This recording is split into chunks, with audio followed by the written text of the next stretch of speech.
boa noite a todos. Nós estamos aqui para a realização de mais um papo de bastidores no Seven Coworking, essa casa que nos recebe, mais um evento de aquecimento para o Lucrativamente 2021, que vai acontecer agora nos dias 24 e 31 de agosto, e que, claro, vocês que estão nos assistindo, certamente já estão todos inscritos, e como todo mundo sabe também, aqui é uma casa para se falar de negócios. Esse é um papo sobre os bastidores da vida de empresários, de muitos amigos, que eu tenho o privilégio de poder contar em acolher aqui esse nosso convite. E nesse momento, eu estou recebendo aqui o Gilberto. Tudo bem, Gilberto? Tudo bom, Fred? Boa noite. Eu espero poder contribuir aí com o seu trabalho e dizer que eu estou muito grato, muito honrado de estar aqui, né, com você, aqui com meu filho Cabral, e conversar um pouquinho. Maravilha. E aí o Gilberto já começou, já se apresentou, iniciando a apresentação do Cabral, porque não vai precisar dizer, né, que pai e filho. Tudo bom, Cabral? Tudo bom, Fred? Tudo bem, gente? Assim, primeiro que eu fico muito feliz, é o primeiro momento que eu estou aqui compartilhando a mesa, né, para falar de negócios dessa forma com meu pai, né? Agradeço aí o convite a você e espero realmente também contribuir um pouco, né? Sou aí um felizardo de ter meu pai, né, e minha mãe também. Acho que a gente vai falar um pouquinho aí de família, né, da ACAL, mas sou muito feliz em estar aqui hoje podendo falar um pouquinho e aprender, com certeza que a gente vai aprender muito. Todo momento desse é uma troca, né? Maravilha. Eu quero fazer aqui um registro curioso e importante, porque na minha gestão como coordenador geral da AGE, eu tive o privilégio de ter o Gilberto como associado. Já fazem alguns bons anos, hein, Gilberto? Mas vamos manter aqui só nos bons anos. E no caso do Cabral, eu tive depois da oportunidade de ele, como presidente da CDL Jovem, de sermos parceiros. Ele nos apoiou no Lucrativamente no ano passado, né, enquanto CDL, um apoio institucional. Mas, gente, aqui partindo para o trabalho, Gilberto, a primeira colocação que eu quero fazer para você é que a CAL completa agora 67 anos. Né? Então tem muita história aí. Boa parte dessa história, claro, você compartilhou, vivenciou, ela que foi fundada pelo seu Cabral, não é isso? Isso. Só que nessa história toda, tá? Desde que o seu Cabral fundou a CAL, o Brasil sempre foi aquele país que alterna uma crise com a outra, né? Isso. E notadamente isso atinge todos os setores. Qual é a receita que você coloca? Como é que é o formato da ACAL de conviver num ambiente econômico no Brasil que muitas vezes é hostil aos empreendedores? Na realidade, o que ocorreu, assim, o DNA da ACAL, que o Cabral sempre trouxe, foi uma empresa que sempre vislumbrou o futuro, porém com muito pé no chão, uma empresa sempre muito capitalizada, né? De forma em que esses planos todos que vieram, e eu já participei, por exemplo, da mudança ali de 94, Plano Real, essas mudanças da economia, o RV e tudo aquilo e tal, além de outros momentos, né, de difícil, que o mercado sempre foi cíclico, realmente, como você falou. Tem altos e tem baixos. Mas, assim, a resiliência, né, e esse pé no chão, essa coisa mais conservadora, que foi o mais forte, né, viés do Cabral, né, sempre teve essa forma de tratar a empresa com o pé no chão, com uma certa largura de porta para não deixar a coisa estreitar. E com isso a gente conseguiu, né, antes que eu participasse, né, que eu já vim de 93 para cá, né, já foram praticamente quase 30 anos, mas ele sempre manteve essa coisa firme, né, de uma empresa saudável, do ponto de vista de marca, do ponto de vista financeiro, né, muito saudável, e do ponto de vista econômico, são coisas diferentes, né, financeiro e econômico. Então, esse é um legado que ele deixou, e a gente continua hoje com a empresa buscando e mantendo, obviamente, com a outra velocidade, né? Porque as coisas vão mudando. Para ele, naquele tempo, a gente achava que ele andava com 100 km por hora. Mas agora os 100 km é 20 daquela época, né? Quem está já andando a 100 km já é aqui o Cabral, né? Com o primo, com o irmão, que já estão à frente do negócio e com a outra velocidade. Mas por quê? Porque as coisas que mudaram, a velocidade do mundo aumentou. E mudaram as referências, exatamente. Então, aqui na primeira colocação aqui nesse debate de empresários aqui dos bastidores da ACAL, que já ficou observado aqui para esse modelo de resiliência está focado em credibilidade, que é fundamental, traduzida pela marca, pela longevidade, mas também o de controle do caixa, gente, porque o caixa é o rei. Agora, então, mais ainda. Agora, pegando o mesmo viés, Cabral, a gente, olhando, nós fizemos uma análise agora voltada mais para o passado, né, como a ACAL chegou até aqui. Né, o que constituiu esse patrimônio que tem a ver com controle do caixa e credibilidade. Como é que você, se formando aqui na visão de futuro da ACAL, como é que construiu uma visão de futuro para a ACAL dentro de um cenário como esse? Eu diria que talvez eu não tenha essa resposta tão fácil, mas hoje, na realidade, a gente busca fazer um planejamento de longo prazo, né, ter um planejamento estratégico, uma linha mestra que a gente vai seguir, para que a gente possa realmente planejar cenários, entender quais são os cenários que existem, né? O cenário otimista, pessimista, entender quais são vários pontos que podem influenciar nesse planejamento e, com isso, desdobrar em ações, né? Em ações que vão ocorrer durante o tempo, né? E a gente, hoje, eu vou falar um pouco dos últimos 2 anos, que talvez foi, na minha carreira, né, consequentemente, pela pandemia, um momento talvez mais intenso. E foram 2 anos, 1 ano e pouco, né, que, assim, muita coisa mudou e a gente teve que realmente exercer tudo isso que você falou da questão do caixa, da questão do cenário e acelerar ainda mais a transformação que a gente vinha, né, desde do meu pai, como meu avô também, né, no início também sempre buscou estar à frente, foi um dos primeiros que informatizou a empresa, isso já com a ajuda, né, deles, e nós, né, a minha geração, buscando ativar a transformação digital da empresa no que diz respeito. Nós somos pioneiros, né, a pioneira no material de construção no Ceará com e-commerce, então a gente entrou com e-commerce em 2018. Considero que, de certa forma, quando se olha o mercado, né, de uma maneira geral, o e-commerce ele já não é tão novo, sim, mas para o material de construção ele ainda é recente pelo perfil um pouco do nosso negócio, do nosso mercado, de ser aquela parte da obra do piso, do acabamento, é algo ainda que as pessoas querem tocar e tal, e o e-commerce ele não permite tanto isso, mas a gente saiu na frente porque a gente acredita muito que o consumidor hoje está 100% conectado, né? A gente aqui, né? Tá sem dúvida. Estou vendo ali que tem nos bastidores um filho seu e que já está conectado, né? Então, assim, hoje o mercado está conectado e a gente tinha que acelerar ainda mais essa transformação. Então, a ACAL, ela foi pioneira nisso, ajudou muito a gente durante a pandemia. Assim, a gente tinha já uma área estruturada, a gente também tinha uma área de canais digitais que atende a parte de televendas, né, e WhatsApp, tudo isso também foi acelerado, a gente fechou as lojas, e enfim, muita coisa veio, e a gente aprendeu e acelerou essa transformação digital que depende muito das pessoas. Para os próximos anos, né, nosso desafio é continuar esse ritmo acelerado, aí é o que meu pai, né, sempre coloca, né, assim, realmente eu acho que a resiliência e a capacidade da gente sempre buscar superar, realmente as mudanças são muito rápidas e independente da sua empresa, você vai ter que acelerar talvez não mais a 100, mas a 120, a 150 para conseguir.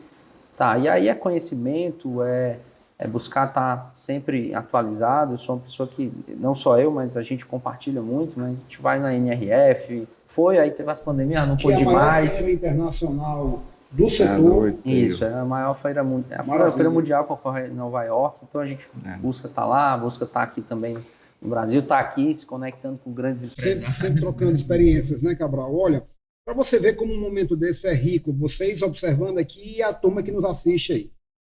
Só que nas primeiras respostas, né, a Saci falou sobre credibilidade como fundamento dos negócios, sobre a questão de colocar o caixa como centro da tomada de decisões também, para trazer a empresa ao longo de tanto tempo. Aí você colocou que com a entrada aqui do Gilberto na empresa há 30 anos, houve a informatização e agora começou a transformação digital, ou seja, né, a empresa está sempre mudando, né? E isso é que dá vida à empresa. Mas quando eu passei a bola para você, porque aqui as perguntas não são combinadas, tá, gente? E aí eu falei assim, ok, você podia até dizer assim, rapaz, cadê a bola de cristal, né? Mas sabe o que é bola de cristal para empresário? É planejamento estratégico. ele não vai dar todas as respostas, mas vai estreitar a porta aqui para você ter uma banda aqui para poder você trabalhar a empresa dentro de uma margem que você tem de erro. Então, a resposta foi completa, Cabral. Completamente, assim, assertiva. Bom, vocês atuam no setor... Você quer complementar? Eu ia falar assim, a questão das épocas é interessante. Ele falou, você também falou desse desenvolvimento, aí vem isso, vem aquilo e tal. Mas assim, o que é que acontece? Na época do meu sogro, ele estava à frente dos negócios e tal e tudo, na ideia dele era tipo assim, eu quero dobrar a empresa em 20 anos. Olha. Quando eu entro, eu já vim, peraí, eu preciso dobrar a empresa em 10 anos. Isso aconteceu. Aí ele agora disse, não, eu quero dobrar agora em 5. Então essa é a diferença. Isso vem pela essa evolução do próprio conhecimento, da informação, da transformação do mundo, que vem trazendo e do ímpeto das pessoas. Eu estava falando com você quando a gente chegou aqui, falando um pouco sobre essa questão, né? Que hoje os jovens, eles querem correr muito mais, querem chegar ao ápice do seu potencial muito rápido, né? Com pouca paciência, né? Então, quer correr. E eu acho que juntando tudo isso dá nisso. Dá a experiência, né? E a velocidade, mas se tiver alguém para entrar na empresa depois do Cabral, vai querer dobrar em 2, né? Aí o negócio vai ficar vertiginoso, né? Exatamente. Mas vocês atuam na empresa, vocês têm uma frente aí grande de atuação no mercado, que é muito competitivo, né? Muito competitivo, que tem as características que você muito bem colocou. Eu atuei com construção civil muito tempo e sei que se eu fosse construir agora, os métodos de construção não são diferentes de quando eu, nessa região aqui onde está o Seven, que é a região da Água Fria aqui, Cocó, Edson Queiroz, aonde eu construí tanto. Os métodos construtivos não mudaram tanto, mas o modelo do negócio bastante, né? A questão na hora em que vocês pensam a questão da CAL, tá certo? Como formato de modelo de negócio, nós acabamos de passar por uma crise sanitária e ainda estamos nela. Aí houve uma paralisação do negócio. Aí depois houve uma explosão de consumo. Mas vocês certamente estão lidando agora com 2 aspectos, que é o desabastecimento e a inflação de preços que volta por conta do desabastecimento.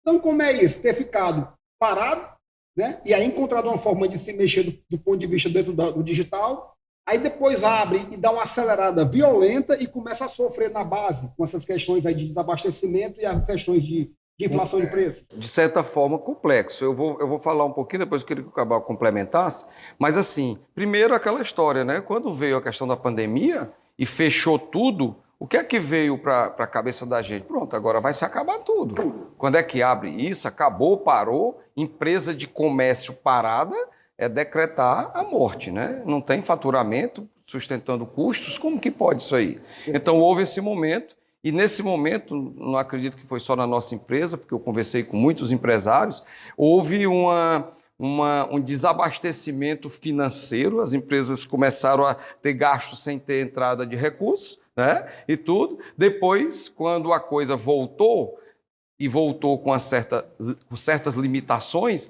mas voltou, no nosso caso, nós nos sentimos privilegiados. Quem estava em farmácia, quem estava operando com supermercado, quem estava operando com material de construção, né? A gente se tornou meio que privilegiado, né, nessa situação, por conta de quê? Não porque as pessoas estavam necessitando, como necessita de um remédio, mas porque as pessoas mudaram de hábito, que é aquilo que você falou. Quando as pessoas mudaram de hábito, entraram para dentro de casa, começaram a enxergar a casa de uma forma diferente e começaram a querer ter um ambiente da sua residência, do seu lar, com uma qualidade muito maior, muito melhor, para ter melhor conforto, e começaram a mudar esse ambiente. Segundo, veio também uma mudança da questão do home office, né? Então, quantas pessoas, eu acho que se eu botar minha família, a sua e de qualquer um outro aqui, vai dizer, na minha família tiveram vários que vieram do mercado lá, do ponto de venda lá, ou do escritório, e estão trabalhando em home office, então tiveram que transformar um pedacinho da casa, adaptar para home office. Então, isso foi uma mudança muito grande e veio realmente esse consumo. Quando vem esse consumo, o que é que aconteceu? O fabricante tinha desativado o forno, se eu for falar, por exemplo, de cerâmica, Foi a tinha decisão parado dele de reagir à produção. Para reconduzir todo esse processo produtivo e chegar no nível que estava quando parou, leva um bom tempo, em alguns casos mais que um ano, né, para reativar tudo isso. Então, começou a haver, além da demanda maior, a dificuldade dos fabricantes em produzir, né? Então, aí vem o desabastecimento, aí veio o problema também junto com ele, de velha lei do mercado, os processos também inteligentes da China, que comanda tudo nas commodities, né? Nos insumos básico de todas as indústrias de transformação, e aí vem o problema da falta e do aumento de preço. Então, você pode falar um pouquinho disso, né? Da dificuldade, já é mercado, né? Porque aí já começa o diretor comercial. O diretor comercial da CAL. E aí eu também peço que na sua resposta, Cabral, tu complemente o fato de quanto vocês evoluíram exatamente a partir do momento que viram que as portas teriam que ficar fechadas, pelo primeiro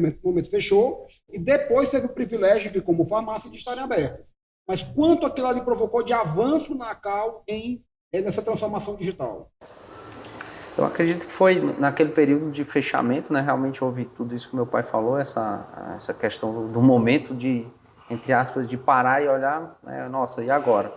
Mas eu acredito que a gente montou o comitê de crise, né? Acho que muitas empresas, muitas mesmo, fizeram isso, mas a gente foi pegando referências e entendendo, montamos um comitê de crise com os principais gestores da empresa e com isso a gente conseguiu tomar decisões bem rápidas, né? Não eram fáceis e nem era aquela coisa, não tinha hora, né? 22 horas, 23, call entre eu, minha mãe, enfim, aquela coisa. Planejamento mas a gente foi planejando o básico. Era o planejamento rápido, de curto prazo, para poder tomar decisão. O horizonte ali ficou muito estreito. Muito estreito, horizonte de 3 meses. Assim, planejava para 3 meses, mas planejava a execução para 15 dias, para poder ser rápido. E revendo o planejamento permanentemente.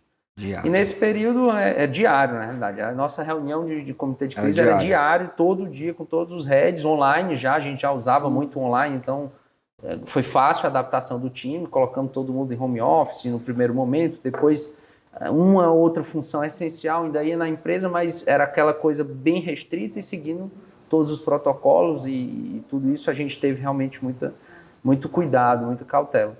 Mas passando isso, né, esse período inicial, a gente fez, né, todo um trabalho, e aí aqui eu tenho que reconhecer nossos pares e outras pessoas, porque a gente tem uma equipe muito grande por trás, grandes líderes, e por trás e ao lado e à frente, né, e aqui tem meu primo que cuida, head da área de suprimentos, e ele atua muito forte com os fornecedores, muito rápido, né, negociando, logicamente meu pai também, que tem muito contato, tem muito tempo, né, que acompanha.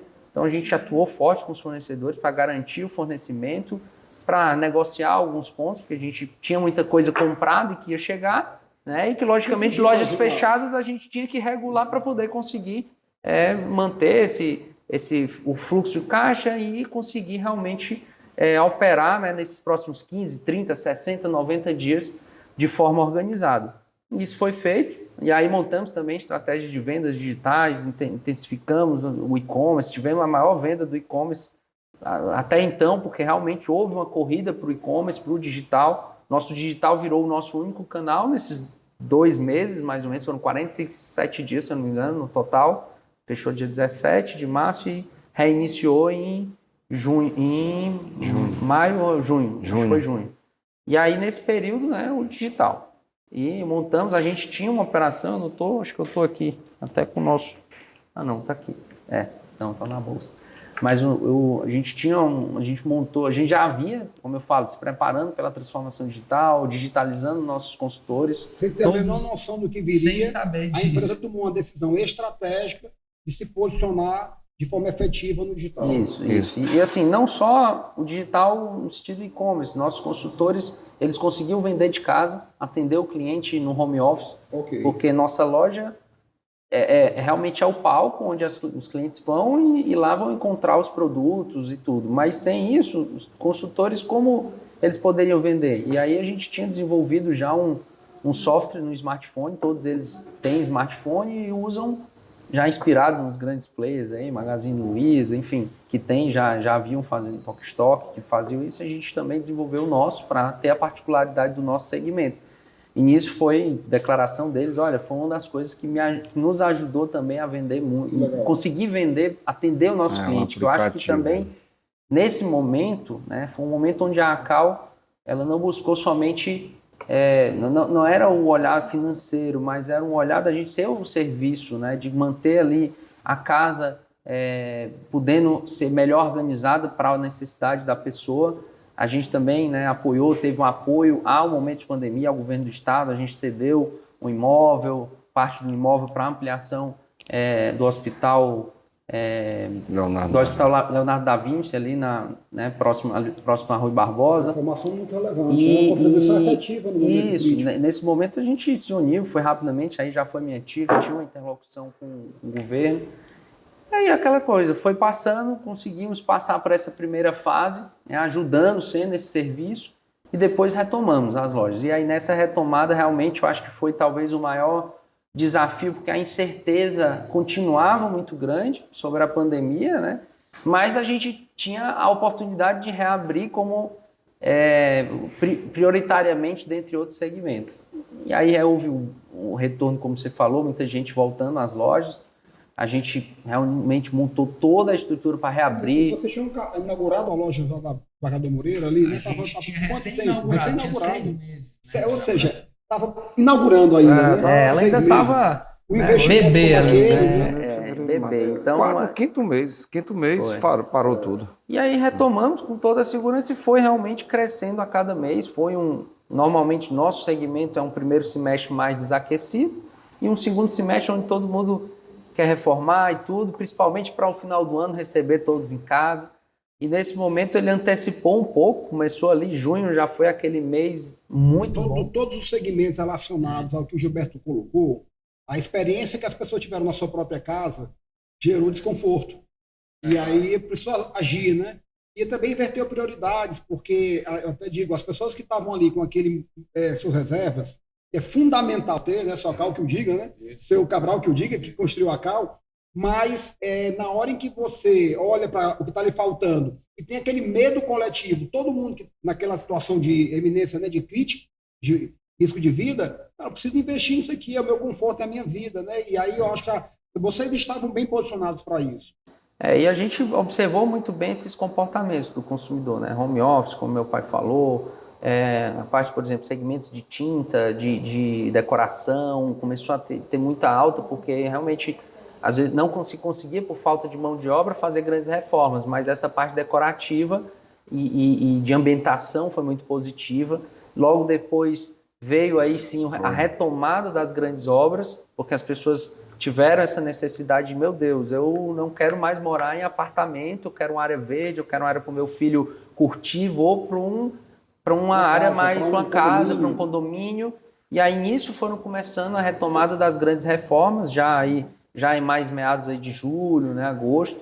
E aí o ano realmente terminou, né, de uma forma positiva para a gente, porque a gente conseguiu equalizar a questão das despesas. E aí aqui também vai um reconhecimento, né, muito grande para minha mãe, para o meu irmão, né, que são os que ficam à frente, né, minha mãe na parte administrativa, financeira, de pessoas. Muito bom. E meu irmão, o Thiago, né, que também está junto como controller, e foi um trabalho em equipe, lojicamente, os gestores todos e todo o time de Accal. Né? Basta acompanhar o Cabral nas redes sociais ou as próprias informações que vocês colocam, o Instagram da Accal, para ver como vocês valorizam muito as pessoas.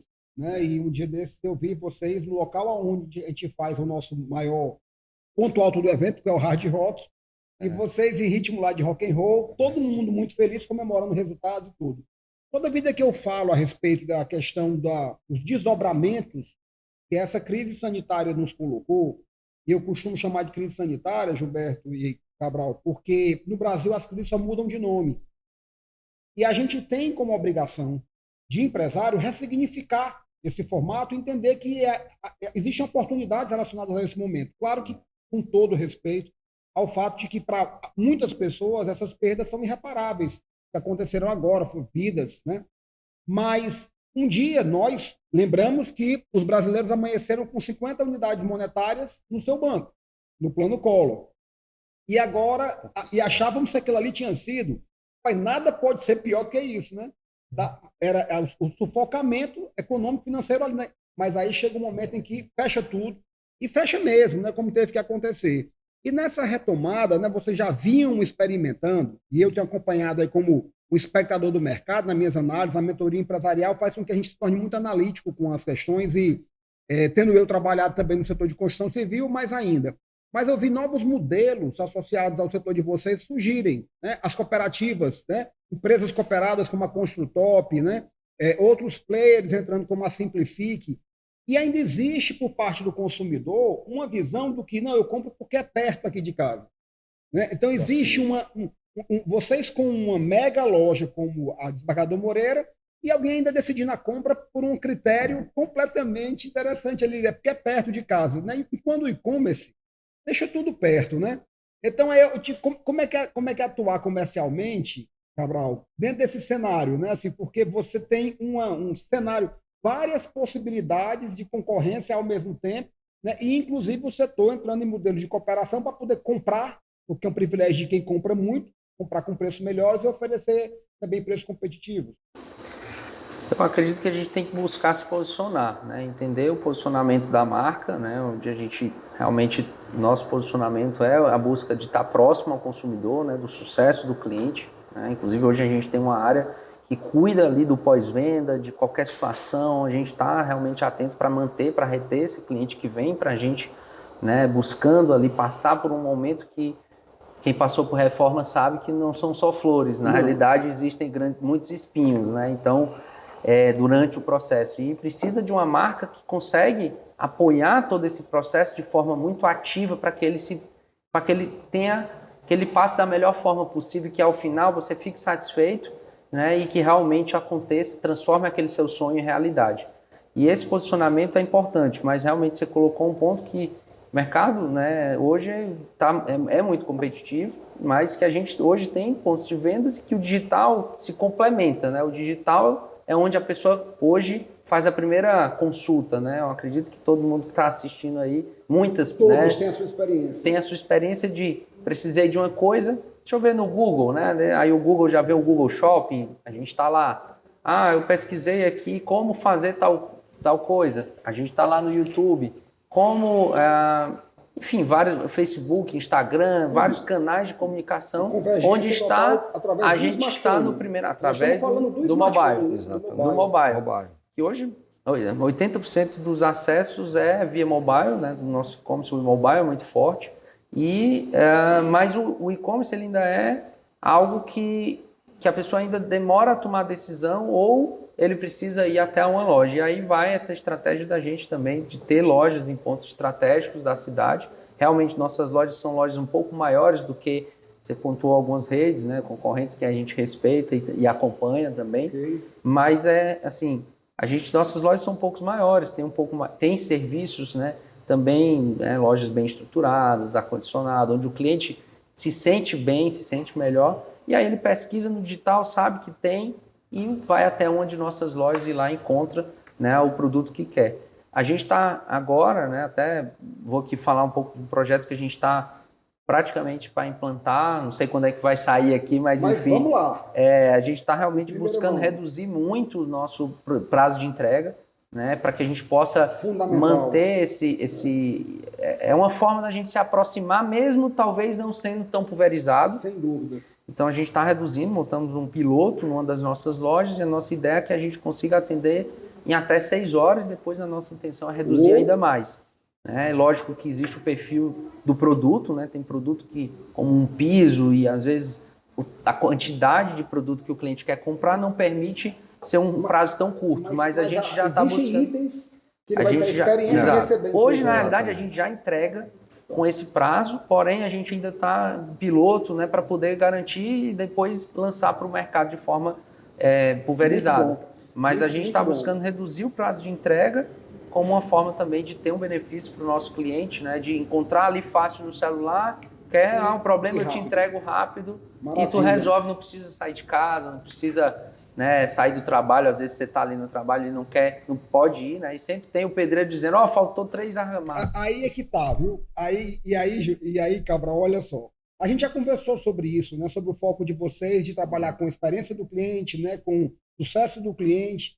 E aí você fala numa entrega de 6 horas e nós estamos falando de algo que vocês devem lembrar, quem não reformou não sabe, mas quem reformou sabe que as pessoas que pedem o produto só pede quando acaba, né? Doutor, acabou o cimento.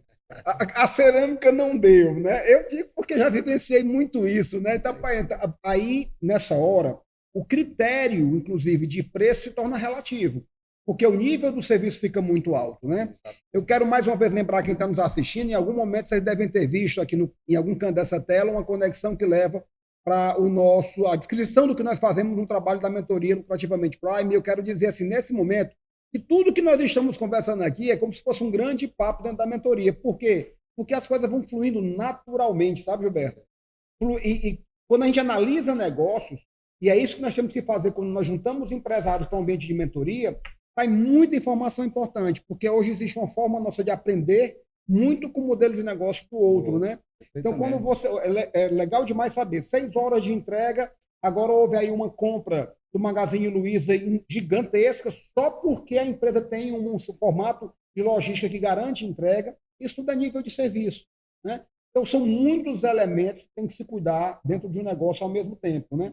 Mas, ao mesmo tempo, a gente também tem que buscar aquela força interna da empresa, e uma das coisas que está mais sobre o controle do empresário é o modelo de gestão. Então, o que é que você ressaltaria, Gilberto, no modelo de gestão da Cal, né? Você é o vice-presidente da companhia, tá? E como é que a empresa trabalha a gestão, né? Que nível de números vocês conseguem hoje ter? Existem coisas que você não consegue mais trabalhar sem esses dados e informações. É o RP da empresa que gera tudo isso? Tem um processo de BI dentro da Cal? Como é que funciona? Tem sim. Assim, um dos principais ativos nossos e da empresa é exatamente a pessoa, em todos os aspectos.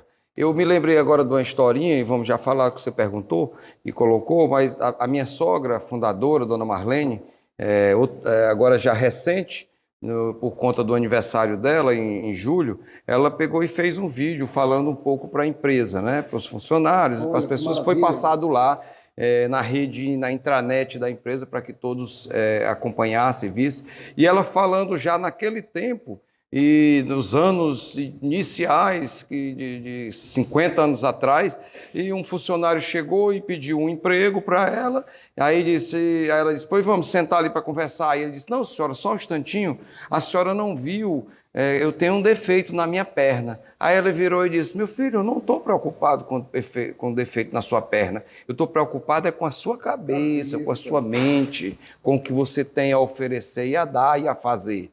Isso é que eu estou preocupado. Né? Então, isso põe aí uns 50 anos atrás. Né? Então, a gente vê... Porque falar isso agora, tranquilo. Exatamente. Né? Onde a diversidade, a coisa, todo mundo falando bonito isso aí, tudo. Mas eu quero saber naquele tempo. E eles estão desde aquele tempo. Então, a humanização, a família dentro da empresa é a mesma coisa da família em casa. As pessoas se sentem mais família, mais pessoa dentro do ambiente de trabalho. E por isso não é à toa. Aí você vai dizer, como é que a gente mede e vai vendo isso? Pelo próprio GPTW. Nós somos já há mais de 10 anos consecutivos como melhor empresa para trabalhar do Ceará, como melhor empresa para trabalhar do Brasil por 3 anos no Brasil inteiro, recebendo prêmio lá em São Paulo por conta disso.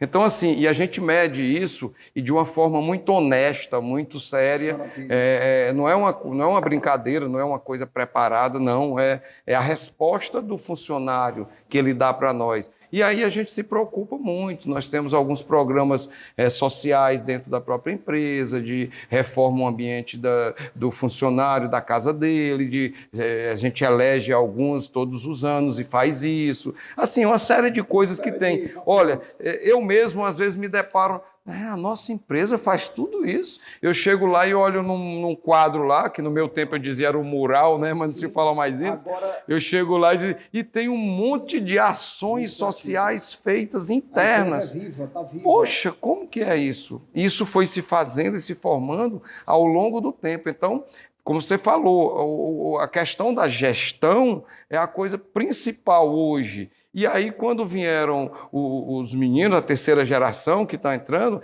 eles vêm muito imbuídos também dessa questão. É assim, ela já vem assim, traz isso, e a gente não permite que isso mude. Né? Não permite que isso mude. Na ACAL, a questão da hierarquia, ela só existe por conta da organização mesmo, de um organograma de papel e de necessário, e tudo por questões de comando, mas não por questões de poder. Não tem questão de poder, tem questão de comando, de gestão.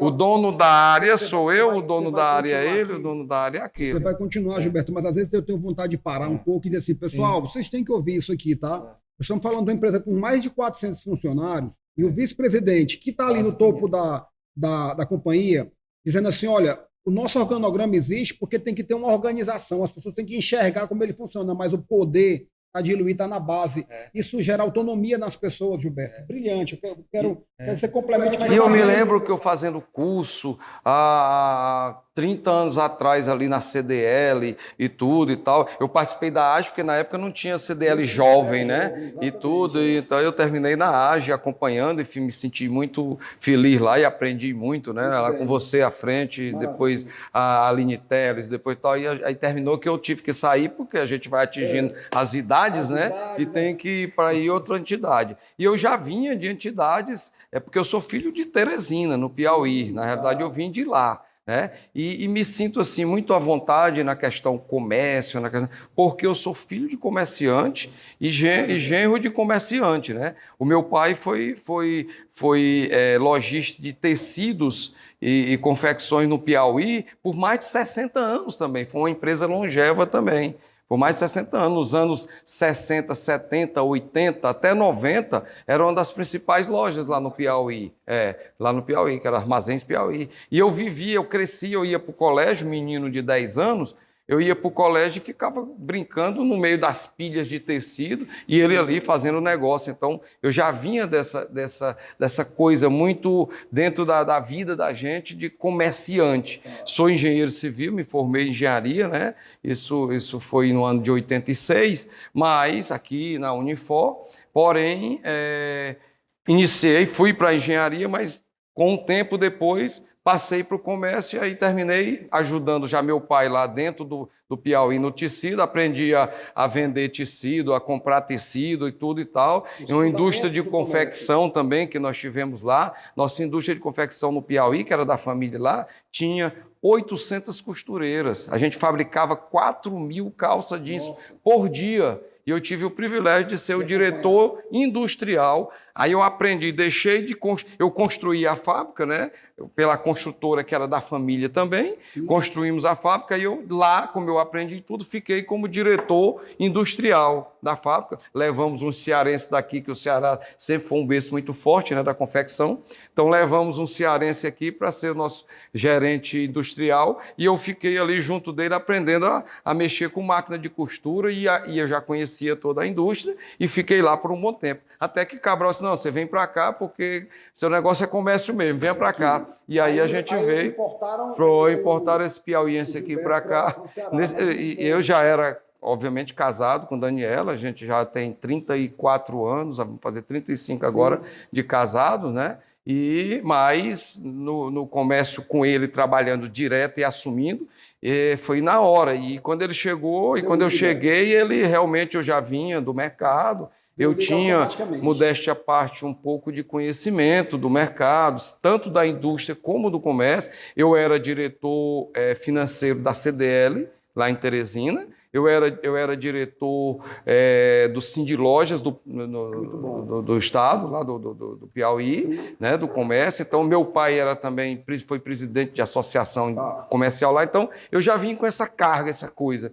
E eu chegando aqui, ele me entregou a empresa da área comercial e ele realmente fez uma coisa muito interessante, porque ele ficou no estratégico e o operacional ele deixou para mim e Daniela, minha esposa, que entrou junto praticamente, e aí Daniela ficou no bastidor, né, da questão de controle, e eu fui para a linha de frente, e assim nós viemos. Quando eu estava na AGE, você estava falando, o Cabral tinha 10 anos de idade, né? Então ele também aprendeu, ele já viveu, cresceu também nesse ambiente. Foi para a engenharia também, mas fazendo. Então, assim, voltando, essa questão da gestão, ela é uma questão fundamental hoje, acho que sempre foi, mas hoje mais evidente, é fundamental, e uma das formas, minha mulher especializou-se nisso, fez MBA nisso aí, nessa área, tornou-se um expert realmente nessa área, e a nossa empresa era daquele ponto, daquele ponto que cada funcionário que entrava, ele teria que passar em todos os processos seletivos, mas ela ia atender de um a um, ela queria saber o feeling, porque a gente, aquela historiazinha do chá, né? Da atitude, do conhecimento, a gente queria atitude, conhecimento a gente dá, habilidade a gente ensina, agora, atitude o cara tem. E, cara, isso vem direto. Então, é esse foco que a gente tem e isso não foi inventado. É como eu disse, por isso que eu contei aquela historinha da dona Marlene, isso vem lá dos tempos antigos. E aí a gente teve e tem ainda, sempre tem uma mescla muito grande entre funcionários com muitos anos de casa, de 20, de 30, de 40 anos, junto com a turma nova que vai oxigenando e trazendo ideia. Como eu estava dizendo, eu, por exemplo, hoje, questão da gestão, eu digo para eles, o Leon, o Tiago, os que estão da família dentro do negócio, eles dizem assim, meu filho, vocês têm conhecimento, informação 1000 vezes mais do que eu tenho e tive. Sim. Eu tenho mais que vocês, foi a vivência do tempo de que eu passei. Como você falou, os momentos difíceis, os momentos fáceis, os momentos... Eu vivi muitos momentos, então eu posso contribuir por esse lado. Mas o conhecimento, eles estão muito à frente do meu. E por isso que a ACA hoje está transformada. Aí quando você fala em RP, em tudo e tal... Eu vou pedir para ele falar, porque nós temos, eu acredito que hoje, modéstia à parte, em material de construção, nós estamos, assim, talvez até à frente da grande maioria das empresas. Não só local, mas até do Brasil, de bastante empresa, viu? A gente tem muita informação. Eu imagino que um varejo com tantos itens, né, com uma expectativa sempre alta por parte dos clientes, tanto em termos de quantidade de itens, mas também agora, como vocês colocaram, o nível de serviço tem a ver com entrega, né, com pós-venda, né? Mas é legal demais, Gilberto. Eu falei sobre gestão, você entregou já um aspecto da empresa ligado à liderança, né? Os 3 fundamentos que nós temos hoje aqui, nesse processo lucrativamente, que é o tema é muito claro. Gestão, estratégia e liderança. São 3 fundamentos que a empresa tem que cuidar. Não tem mais como sobreviver se não elaborar essas 3 questões. Mas aí chega a hora que tem que ter números mais na mão, não é isso, Cabral? Tem que ter números, tem que ter mais, tomar decisões com base em números. É assim que funciona?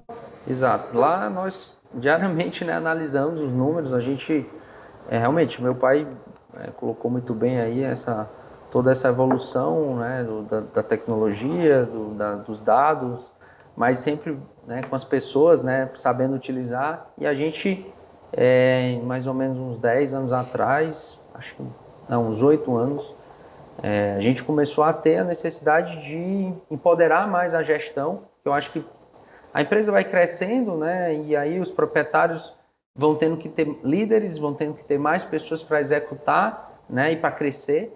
E você precisa empoderá-las, dar autonomia, né? Mas autonomia com responsabilidade, com alguns limites, em alguns momentos limites financeiros ou limites estratégicos em questões de indicadores, mas para isso eles precisam ter os indicadores na mão. E na época a gente passou por um momento, né, onde a gestão precisava, não só a gestão comercial, mas começou mais fortemente com a gestão comercial, onde A gente trouxe no início as famosas planilhas, mas depois logo a gente buscou um BI. Eu acho que a gente foi talvez uma das primeiras a utilizar. Hoje lá utiliza o Power BI, todos que eu falo dentro dos seus níveis, mas tem os acessos aos dados, às informações, aos indicadores, né? Também, né, na parte de gestão estratégica, a gente tem não só um software, mas tem um processo de planejamento, acompanhamento, rotina muito bem executado, acompanhado e respeitado. Eu acho que essa é a palavra também, porque muitas das vezes a gente pode até planejar, mas se a gente não acompanha, se a gente não tem aquela disciplina de todo dia olhar, de ver se a meta está acima, está abaixo. Se estiver abaixo, a gente chama lá roda FCA, né? Fato, causa, ação, né? Qual é o fato, quais são as causas, causa, raiz, ação. Age, checa, roda de novo, se não deu certo, e né? A metodologia. Falam nessa linguagem lá. Falam nessa já tem a cultura de entender que tem qual foi se fugiu, o indicador não foi alcançado, qual é a causa, causa raiz. Pode perguntar lá todo o nosso time, que eles vão dizer, se tiver no vermelho, tem que ter o quê? FCA. Se não tiver, na reunião, a conversa é mais diferente. Mas a verdade é que todos estão engajados nos resultados que a gente quer alcançar, né? Nas metas comerciais, nas metas setoriais, na realidade, de uma maneira geral. E a gente compartilha isso, né, nas reuniões de gestão. Semanalmente existe uma reunião geral de gestão. E aí, outras rotinas que a gente também realiza, né, nas nossas reuniões diárias. Enfim, tudo que a gente faz é realmente buscando estar acompanhando os indicadores. E eu acredito que aí, o outro lado, né, como o pai colocou, as pessoas engajadas, né, com atitude, com vontade, com brilho no olho. E com um ambiente também muito, muito bom. Muito bom. Porque isso aí é a questão da vantagem competitiva, né? Sabe aquela regrinha que se falava? Vantagem competitiva é aquilo que você tem, o outro não tem e vai demorar para ter, né? Mais ou menos isso. Eu tive um professor de MBA há uns 20, 30 anos atrás que falava isso, né? E da Fundação Getúlio Vargas. E isso é uma vantagem competitiva, porque preço não é vantagem competitiva. O cara chega do teu lado e bota preço, você acabou e te derruba no outro dia. É a vantagem mais fácil de competir. Agora preparar pessoas, conseguir chegar a um nível um estágio das pessoas amar o que faz, gostar do que faz e defender, e empoderar esse nível, porque antigamente você ainda conseguia empoderar o nível de gestão, de primeira gestão, a diretoria empoderada, era tudo. Depois se conseguiu as gerências, hoje já vai os que estão abaixo da gerência e às vezes até o que estão abaixo do que está mais abaixo ainda. E eu me lembro, eu ia dizendo isso naquela hora da CDL e terminei que eu falei outra coisa também, falando que eu aprendi que a questão da qualidade, quanto mais qualidade uma empresa tem, quanto mais a decisão das situações, as tomadas de decisão, não é decisão estratégica, eu estou falando de decisão operacional, está na mão do funcionário mais raso, mais baixo daquela cadeia. Então, quando a decisão está lá, você sabe que essa empresa está bem, que essa empresa tem qualidade, quando ela está lá. E eu acho que a gente está... Tá bem posicionado nisso. Bem posicionado. Eu vou dar aqui um feedback, né? Os indicadores são feedback para a empresa. Eles não discutem mais do tempo que eu discutia. Quando eu levava uma informação para discutir, para tomar uma decisão sobre negócio, aumentar a compra, não e tudo, eu levava lá para o seu Cabral, para o meu sogro, como eu chamava, seu Cabral sempre, eu levava lá uns papeizinhos, mostrava aqui que, olha, aumentou a venda aqui. Eles abrem um computador com gráfico colorido, de cima para baixo, de baixo para cima, a vida do produto, quem compra, cruza com o tipo de cliente, nós temos lá as personas de cliente, né? Esse é o tipo de cliente tal, o tipo de cliente B, A, C, D, que tem lá os nomes, tudo e tal, e que eles deram o nome, né, para a gente facilitar esse entendimento. Sim. Olha, mas aqui, esse tipo aqui é fulano de tal que compra, esse tipo de produto é fulano. Então, olha, se a gente comprar mais aqui, porque subiu lá, porque baixou aqui, é muito técnico. É muito técnico que eu já me assusto, né? Já não estou acostumado com tudo isso. E a palavra-chave é essa que ele falou. Indicador. Existe muita gente pregando, eu não comungo dessa ideia. Para mim, não existe método que garanta o sucesso de uma empresa, mas existem fundamentos. E eu vibro quando nós deixamos um papo desse, os fundamentos vão surgindo aí, todos eles, todos, na maior naturalidade do mundo, como eu gosto sempre de dizer, esse papo não é nem combinado, por isso que ele é um papo de bastidores. Vocês estão aqui conhecendo os bastidores, ou seja, o dia a dia da Accal. E aí, muitas vezes, o empresário, ele imagina que ele pode se valer do bom senso dele para tomar decisões. Já não é mais o suficiente, porque esse computador aqui não consegue agregar e tabular tantas informações como no caso em que você chega para tomar uma decisão e aí está lá gráficos que vão no azul e vermelho, porque isso já diz tudo, né? Te aprende muito cedo a entender que informação azul e vermelha é muito, né, impactante. Uma dá resultado, outra não. E isso muitas vezes é a base de um modelo de gestão à vista, porque aí você pode levar para a base esse mesmo modelo. Aqui, vocês acabaram de descrever, embora nem saiba se já leram, né, os fundamentos do livro sobre motivação que eu considero mais relevante, que é a motivação 3.0, em que o Daniel Pink fala que a autonomia, a busca pela excelência, tá certo? E o propósito que une as pessoas na base são os 3 fatores maiores que motivam as pessoas. Se elas estão no local aonde o propósito dela de vida se comunga com o da empresa, é ali que ela vai se realizar. E isso se configura pela possibilidade de ascensão e crescimento. Né? Então, eu posso melhorar de vida aqui dentro. Se aquela empresa busca a excelência, aquilo ali dignifica o funcionário. Ele, poxa, aqui eu trabalho no líder de mercado, eu trabalho na empresa mais relevante do mercado, e, por fim, a autonomia. Eu posso tomar decisões. Né? Então, isso aí é um presente para quem tá nos assistindo, e, claro, tudo baseado nos números. Mas já que você tem aqui uma sobre livros, né, eu vou colocar aqui, Cabral, você tem referências, naturalmente, você tem aqui dentro, todos os dias, a referência do Gilberto, porque você trabalha na empresa que é familiar, o vice-presidente é o Gilberto, seu pai, tem o seu Cabral, fundador da empresa, a dona Marlene, que eu tive contato com os dois sempre juntos, participando dos eventos da FIEC, da CDL, lembro demais de tê-los juntos, mas você busca fora também referências, aí é legal. Coloca para a gente quem é o empresário, qual é o livro, e aonde você se espelha também, busca informação. Legal. Assim, realmente a gente hoje tem muita informação, né? Tá fácil, a gente consegue ter muita informação de conhecimento, mas eu gosto, assim, de me inspirar muito nas pessoas. Eu sou uma pessoa que gosto de ler mais a parte de algumas biografias ou de histórias, né? Eu gosto muito do Rony Mesley, por exemplo, que é, coincidente ou não, da Reserva, né? Engenheiro de produção, que teve lá, né, um crescimento muito exponencial da empresa. Recentemente teve uma fusão, digamos assim, com a Arezzo, né? E com outro também grande empresário, Alexandre Birman.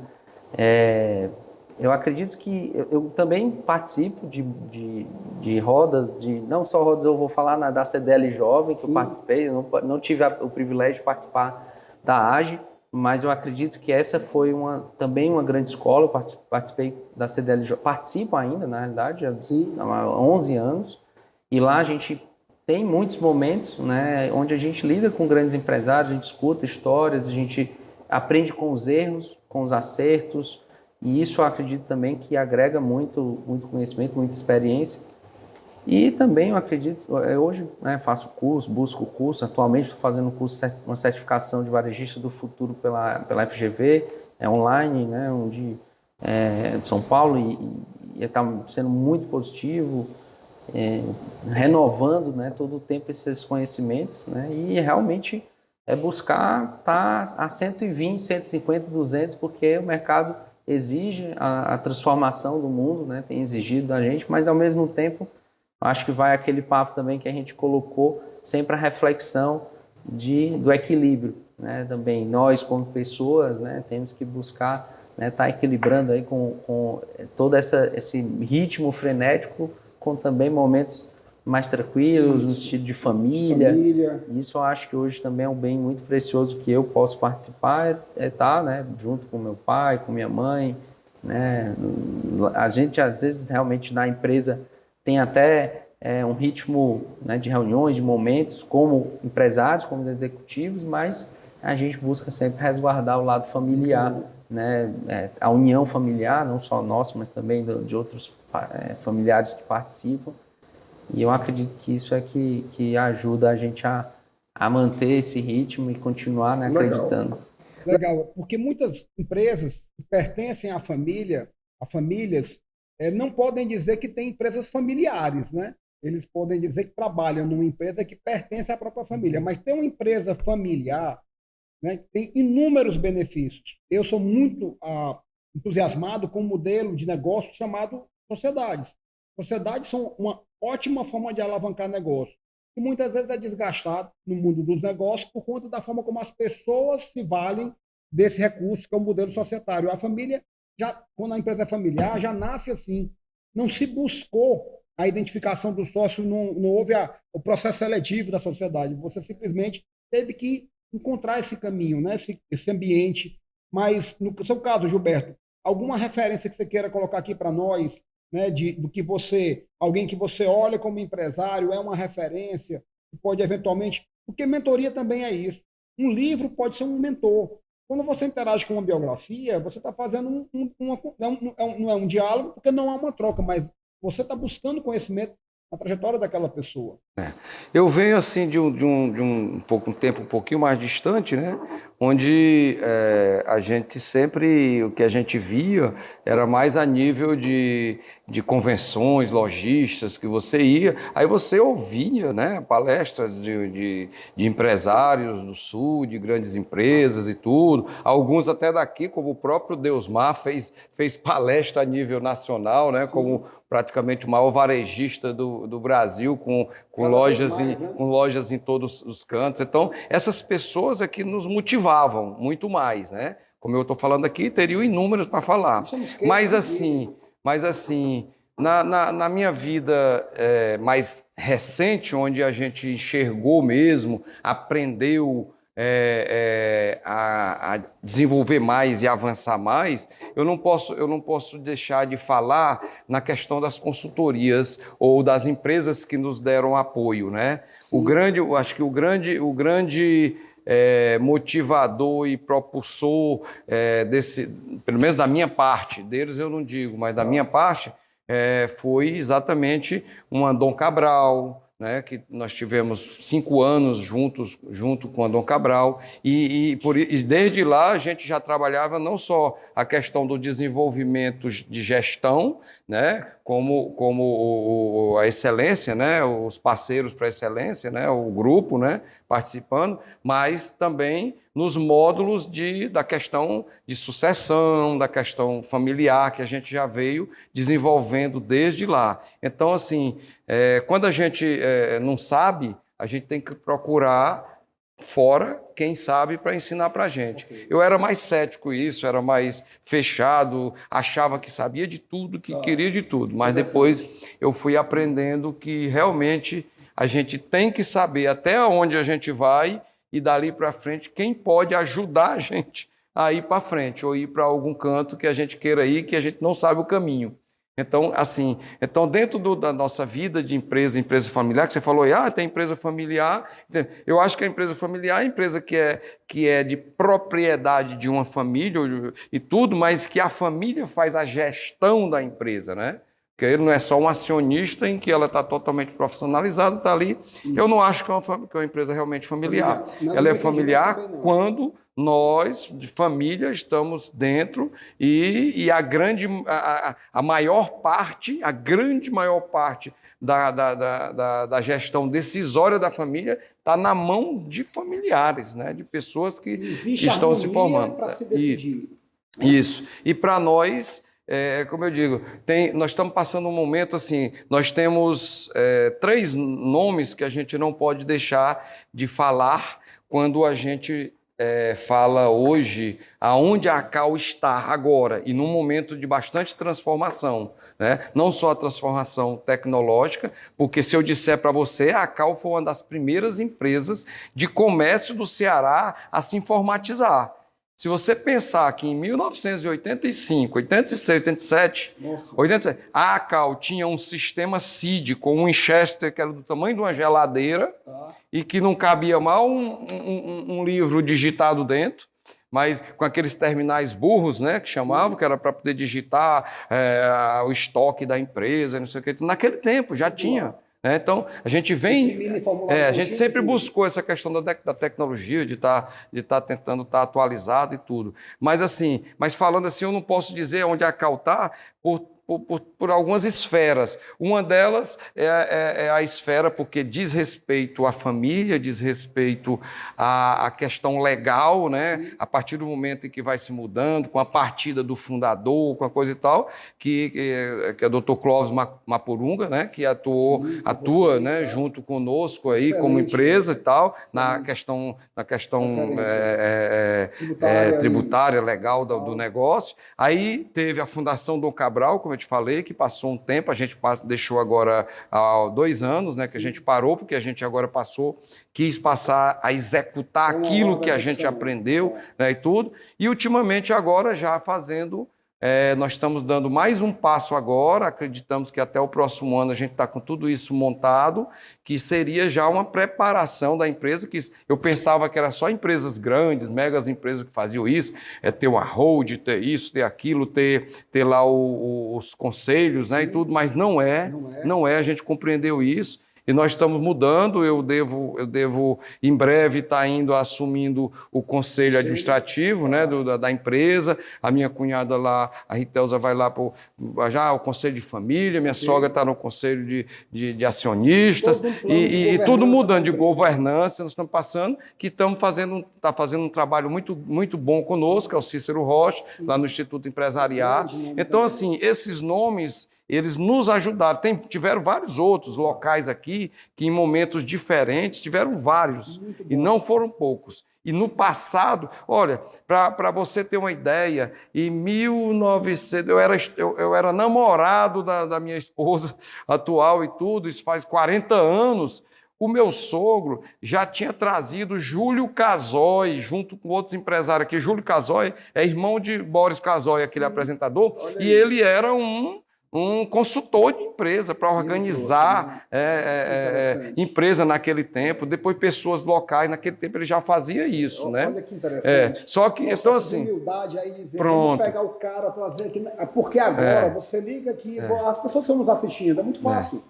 Mas há um tempo atrás, para você conseguir trazer um nome como esse, tudo... Então, quando você fala assim de referências, realmente eu posso citar aqui 1, 2, 3, como eu já até falei aqui, de grandes empresários a nível nacional e tudo, que hoje as referências estão muito mais evidentes assim, e diferentes por conta de estar evidentes por outras, não só por ter uma empresa grande, mas simplesmente por ser grandes pensadores, as startups, aí, os caras que cresceram, que é outra história, né, que já está mais moderno, mais recente, e do qual o Cabral é um devorador aí de livros e de entrevistas e de...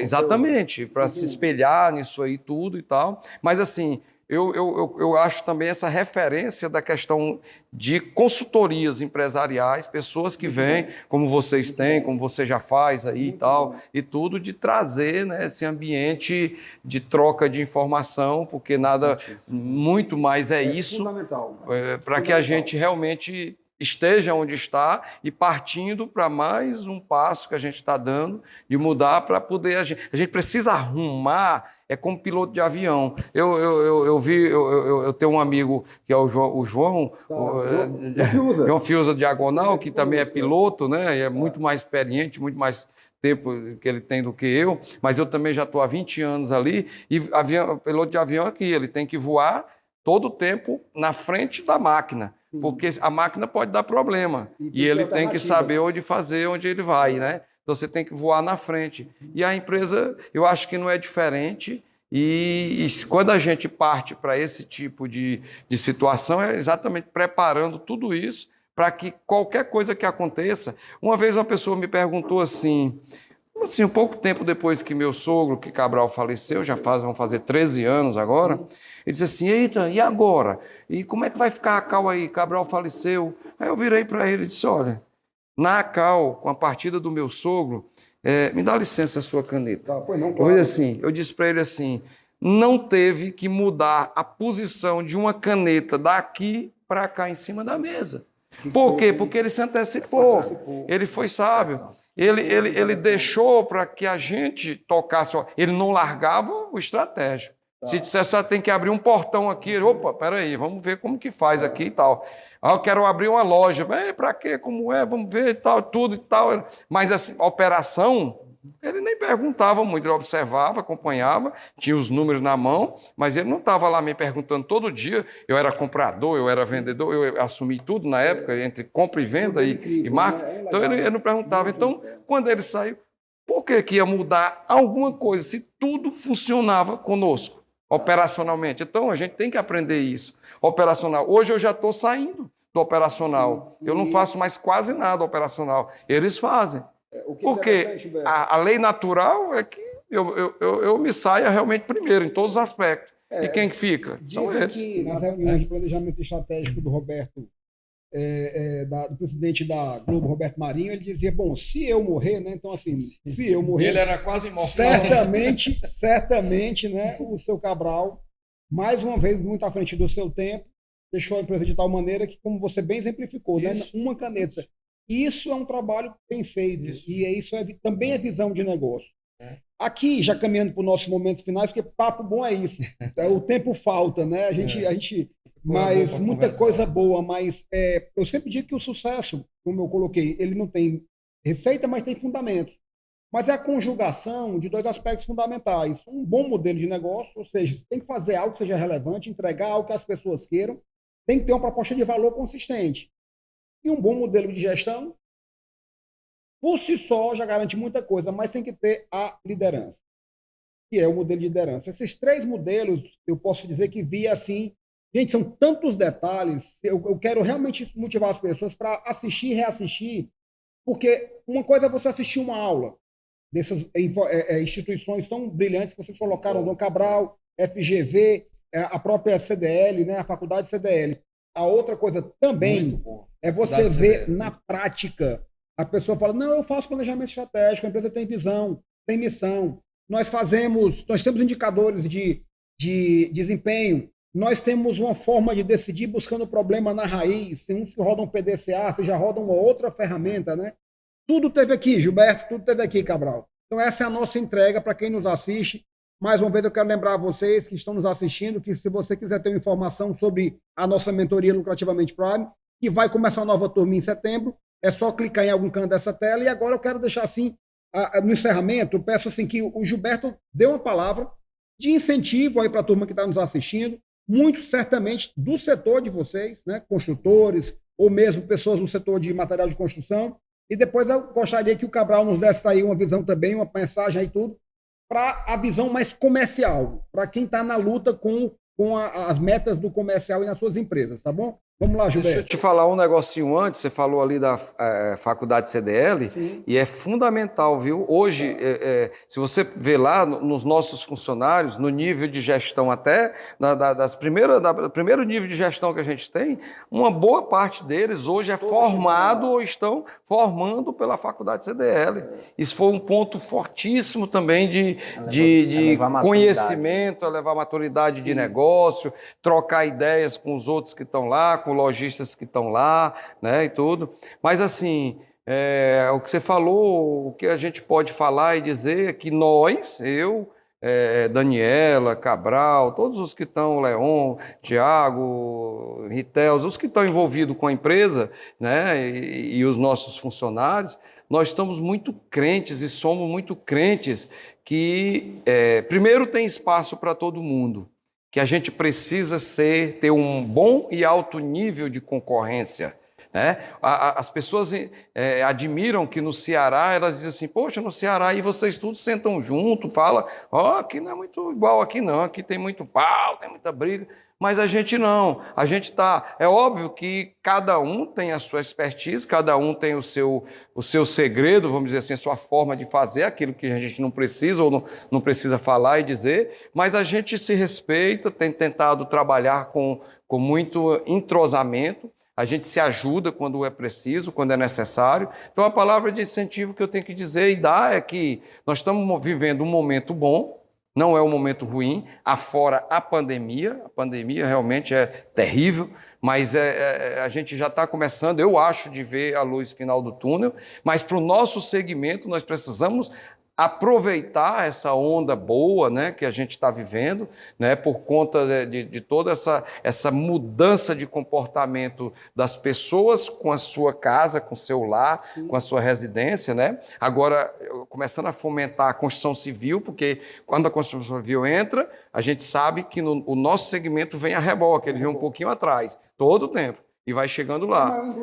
E isso, que são os complementos, as reformas e tal, e tudo. Então, assim, que a gente está otimista, esse é o que eu posso dizer, e que a gente realmente possa continuar competindo nesse mercado aqui do Ceará ou até fora, mas competindo de uma forma honesta, correta, justa. Por quê? Porque tem lugar para todo mundo. Tem lugar para todo mundo. Maravilha. Você está vendo aí a mudança que você falou, a questão de proximidade, então começa a aumentar o número de lojas, você viu que já aconteceu isso no setor de alimentos, supermercados e tudo, farmácias e tudo, pelo distanciamento, cada bairro está virando pequenas cidades, então vamos estar animados e tudo, e mais ainda, no meu caso, a gente pode dizer, essa geração que é da minha, né, que é a segunda, que a gente está muito feliz e contente, porque a gente está vendo aqui na terceira geração, e hoje o Cabral está aqui comigo e nessa liderança desse momento, né, dessa terceira geração, para a futura, então a gente se sente muito seguro e muito tranquilo da longevidade do negócio por conta da terceira geração. E vem os próximos 67 anos, né? Vem 67. Cabral, a sua palavra para os empresários que estão aí focados em bater metas comerciais. Primeiro eu vou vender meu peixe aqui, viu, Fred? Eu queria convidar, né, quem está nos assistindo aí, uma de nossas lojas, ou entrar nos nossos canais digitais, Instagram, Facebook, nosso YouTube, né? Pesquisa lá no nosso e-commerce, se inspire, né? E vai lá na nossa loja também, encontre os nossos consultores lá disponíveis para poder vocês reformarem e transformar os seus sonhos em realidade. Mas eu acredito que como comercial, né, como vendas, eu acredito que você tem que todo dia acreditar, né, que vai fazer melhor do que ontem, né? Se ontem talvez por algum motivo não bateu sua meta, hoje é um novo dia para bater a sua meta. E, logicamente, né, buscar focar nas suas forças, nas suas no que tem de positivo, refletir para o que precisa melhorar, né? Buscar melhorar naquele dia, contar com o seu time, né? Se você é líder, gestor comercial, contar com o seu time, engajar o seu time, entender quais são as motivações de cada um, e com isso, né, engajar esses todos para que possam bater suas metas, né? E logicamente foque no cliente, ouça o seu cliente, né? Entender qual é o momento que está se passando, o que está mudando na vida desse cliente, porque é ele que vai, no fundo, pagar as contas de tudo, né? O cliente é o rei, mas que você tem que ficar muito atento, porque as mudanças são rápidas, mas se você estiver próximo, se você estiver atento e motivado, né, e buscando fazer as mudanças, você com certeza vai longe, vai mais por 67 anos aí, é isso que eu espero, né, juntamente com todo o nosso time aí que nos assiste. Muito bom. Então é isso, é realmente, logicamente, fé em Deus, né? Isso, maravilha. Eu quero agradecer ao Cabral, agradecer a Gilberto e deixar para você a seguinte mensagem aqui. Quando eu digo que um papo como esse, de bastidores, é como se fosse literalmente uma aula que dá para construir uma apostila. E no final, na resposta do Cabral, ele fez algo que eu falo muito aqui para os meus amigos aqui, que são clientes da mentoria, que é o empresário, principalmente da pequena e média. Cabral está aí à frente da área comercial de uma empresa grande. Tem que ser as relações públicas da empresa. E ele não pode perder uma oportunidade de estar posicionado para vender. Claro. Né? Por quê? Porque nenhum artista contratado tem a autoridade para falar sobre a Cal que vocês têm. E assim é com todos os negócios. Então isso aqui, como eu digo sempre para vocês, meus amigos, é exatamente o papo de bastidores, ou seja, a vida real de empresários. Eu recebi aqui agora meu amigo Gilberto e meu amigo Cabral. Agradeço a vocês, parabéns pelo trabalho lá na Cal. E aí fiquem conosco, porque o papo de bastidores continua e o Lucrativamente 2021 está chegando. Se você quer saber alguma informação sobre a nossa mentoria, clique em algum local dessa tela e a gente se vê. Valeu, muito obrigado. Muito bem.